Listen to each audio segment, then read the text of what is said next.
And the first one's Rallentando, and if there are any musicians amongst you, I could ask you, but I'll be quicker if I say it myself. If you want to slow the orchestra down, the composer will dash a rall in the margin, which of course is short for Rallentando. That is the most pompous one on our wines. The one I'm about to pour you was Ragtime, so those of you who know Scott Joplin will know what we're on about. This one is a little bit sweeter. In some ways it's supposed to demonstrate exactly what I was saying a minute ago, which the versatility, unsurprisingly, the darker it gets. The Saignée method, people typically leave it on the skins for a couple of days, so you bring in the Pinot Noir fruit for us, or Merlot or Cabernet, whichever you're using, and it sits there for a couple of days, and you just make a judgment based on the colour that you want. But the longer you leave it, not surprisingly, it's not just the colour pigmentation that's being extracted from the skins. There are hundreds of other compounds which the chemists are still guessing about. So, but some of them are a little bit bitter and tannic and astringent, and it seems to me that any of those characteristics don't belong in a nice, delicate rosé. So we use the alternative method, which is not to soak it on the skins. We just bring the fruit in and bung it straight into our press, and give it a good swishing, which is just one cycle, so it's 4 hours. So this colour is, by New Zealand standards, quite a pale rosé, but I think entirely suitable for a nice lunchtime wine. So it's supposed to double as an encouragement to idle gossip, but it's also, in other words, just sipping and talking nonsense the way being apt to do it. But it's also nice with some foods, like typically it's nice with chicken or fish dishes. So it more or less doubles. This one, not surprisingly, is called Ramblin' Rosé. So that's for those who remember Nat King Cole, that's just about everybody here probably. There is going to be a generation where it slips out of recognition. But I think we're probably okay here. But I certainly have a secret for you, that's for sure. So that's all good. That's that one poured, and so we'll move along to the rest. Incidentally, you can ask some questions. Is there no poetry? Come on, we want a poem. Is there no poetry? Oh, the poem, this one's actually, this is Turnberry. Oh, come on. No, it's not.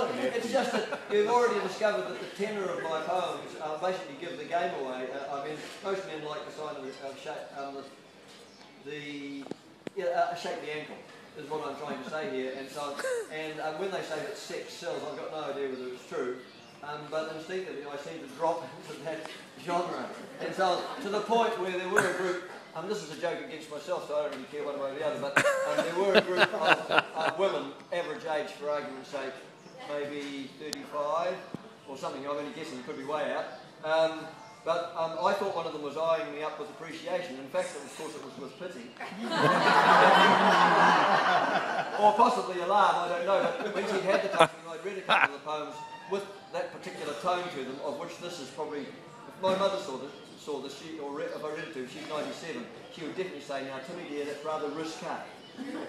But, which is possibly true. It's pretty mild by modern standards, I'd have to tell you. But the woman at the table sort of interrupted the thing, and she said, well, she actually wondered aloud. She said, I do believe that you need help. Oh my God. She identified herself as being a psychologist, and I had to note that possibly her status was she was an amateur psychologist. And that if I did need help, it was possibly not going to be rendered by her.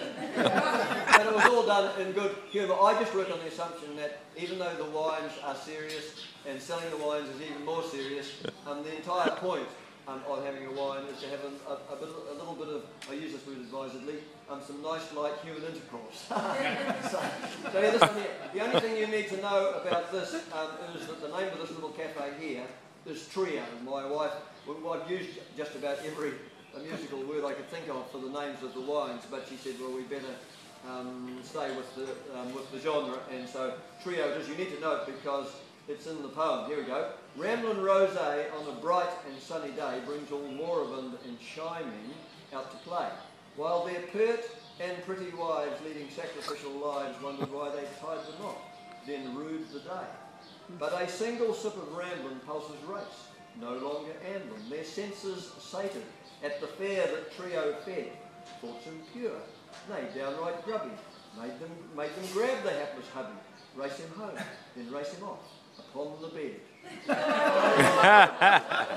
With a capital B, so it's supposed to be ironical. So that's about it. This is called Pizzicato Pinot Noir, and it actually doesn't have a bad poem which I can read you. It's a little bit more serious and isn't talking about skirt lines coming up.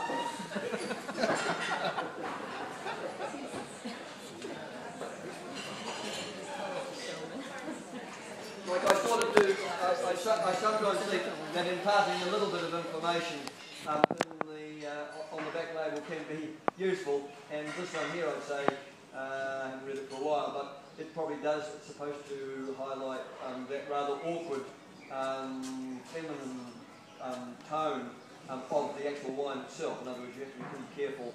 And in some ways a little bit of luck goes a long way. I'm always, you wouldn't admit it amongst professionals, but in a moment of candour, they would also say that having a bit of luck on their side with their Pinot Noir definitely helps. But this one here is, the Burgundian species is fussy, driving faint-hearted vintners to drink. A right little madam, a hussy, whether dressed in a short skirt or mink, thin-skinned and capricious, occasionally vicious. A bloke must be bold to succeed, at her best a bit shy, with a mischievous eye, a whimsical creature indeed, which is supposed to capture the characteristics of Pinot Noir. So, now listen, your mains will be trotted out in a minute. You're perfectly entitled to have a glass of wine with your luncheon. So we should move around and you should tell us what you would like of the wines you have tried. That's all good. Somebody did ask, this is not a threat, it may sound like a threat and possibly is lurking as a threat, but people did ask about the origins of our musical treble clef. The answer is extremely obvious in some ways. We all like our music, and my wife's a good pianist. I used to thrash around in a rock group, but our main interest really is basically on the singing side. So we always had at least one. I mean, we could play on our chord formations fine and dandy, but there was a certain sort of thumping quality, which was not entirely.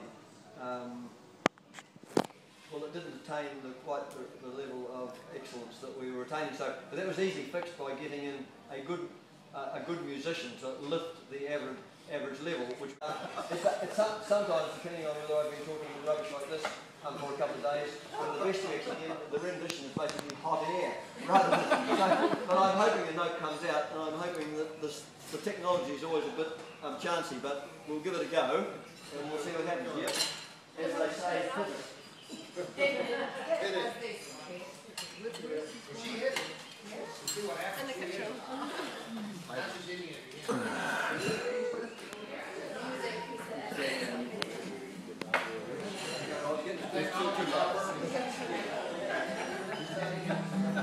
Goes on now, in song. We've got to get the volume right. I hate being drowned out.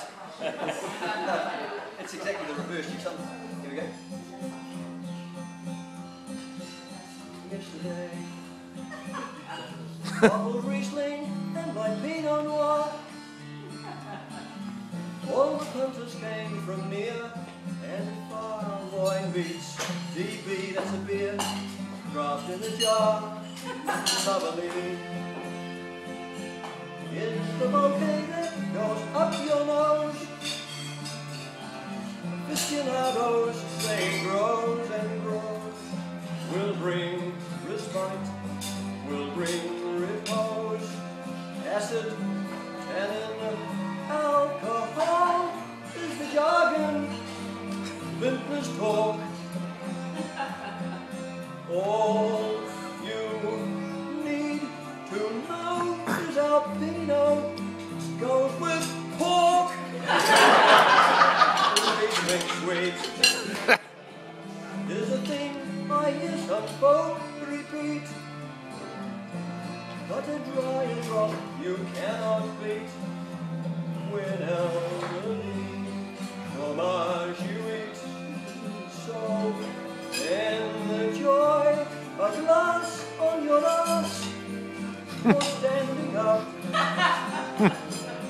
delicately sit or slip from your crystalware, or cool